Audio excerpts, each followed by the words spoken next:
Isaiah 58 verse 6. Is not this the fast that I have chosen? To loose the bands of wickedness, to undo.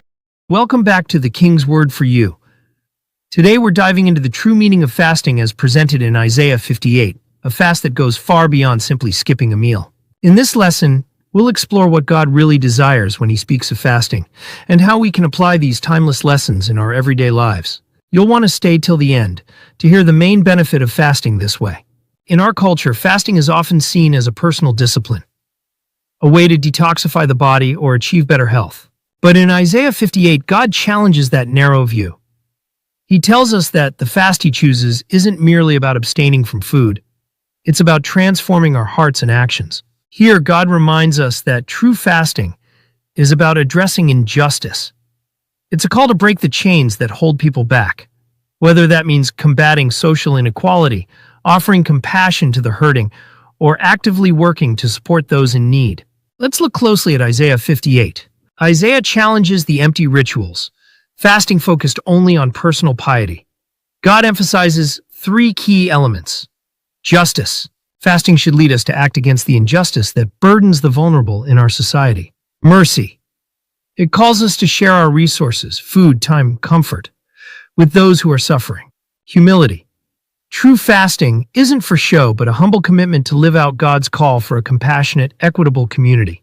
So it's not just about not eating? Exactly. Consider this. Rather than spending a day isolated from meals as a mere ritual, you might choose to fast by setting aside one meal and using the money you would have spent to feed someone in need, or by volunteering your time at a local shelter. So, here are some practical, actionable steps to align your fasting with God's desire as outlined in Isaiah 58. First, start with honest self-reflection. Ask God to reveal areas in your life and in our community that need change. Spend time in prayer, seeking guidance on how you can help ease burdens. Easier said than done, Pastor. It takes practice, Mark, but it begins with simply asking. Next, look around your community. Is there a local shelter that needs volunteers? Are there families struggling with food insecurity? Identifying these needs is the first step toward making a difference. Then, decide on a specific period for your fast. This might mean abstaining from a meal, a day of indulgence, or even digital distractions. Let this time be a catalyst for both personal renewal and community service. A day of indulgence? Isn't that the opposite of fasting? It can be about fasting from something that distracts you from God. Maybe you spend too much time on social media or watching TV. Fasting from those things can be a sacrifice and create space for reflection. I could fast from work, but then I wouldn't get paid. Well, let's think of something more sustainable. What about pairing our fasting with action? Exactly. Pair your fasting with tangible acts of kindness. Donate money or food, volunteer at local charities, or simply reach out to a neighbor who might be struggling. Your fast becomes a blessing when it extends beyond yourself. And finally, engage others. Invite friends, family, or your church community to join you. A communal fast can build bonds and inspire collective action for social justice. Now, Isaiah 58 promises that when we practice the fast God intends, we receive spiritual renewal. Then you shall call, and the Lord will answer. You shall cry, and He will say, Here I am.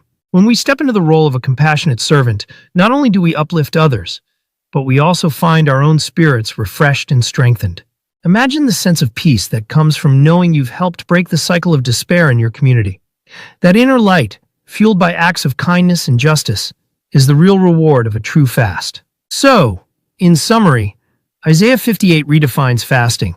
It's not just about giving something up, but about actively seeking justice, extending mercy, and finding personal renewal. Transforming our fast? Exactly. From a solitary act into a dynamic expression of God's love. Thank you all for joining me on this journey. If you feel inspired to put these teachings into practice, reflect on the needs around you.